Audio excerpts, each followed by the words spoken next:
એ અબજપતિ કે જે આજે પણ શેર બજારની હિલચાલ જોઈને નાસ્તો કરે છે। જો માર્કેટ પડ્યું તો 234 રૂપિયાનો નાસ્તો, જો થોડું માર્કેટ બરાબર રહ્યું તો 264 રૂપિયા અને માર્કેટ સારું રહ્યું તો 284 રૂપિયાના અંડા અને ચીઝ ખાય છે।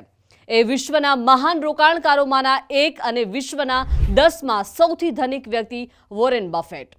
બફેટ દુનિયાની સૌથી વધુ કેસ રાખતી કંપની બર્કશાયર હેથવેના સીઈઓ તરીકે 95 વર્ષની ઉંમરે નિવૃત્ત થયા। The time has arrived where Greg should become the chief executive officer of the company at year end, and I want to spring that on the directors effectively and then give that as my recommendation.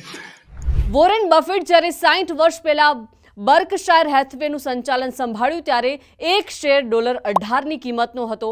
આજે એક share $8 લાખથી વધુ મૂલ્યનો છે। તે 60 વર્ષમાં 45,000 ગણો વધારો થયો છે।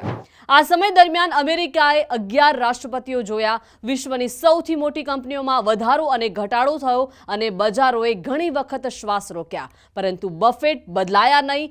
ન તો તેમનો અભિગમ બદલાયો કે ન તો તેમની ફિલોસોફી।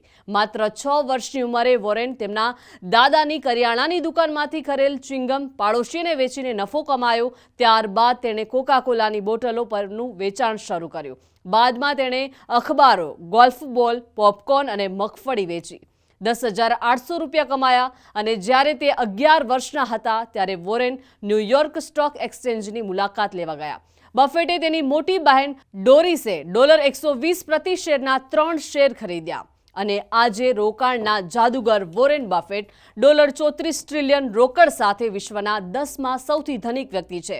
31 ડિસેમ્બર 2025ના રોજ નિવૃત્ત સાથે આ રોકાણ જગતમાં એક ઐતિહાસિક યુગનો અંત આવ્યો।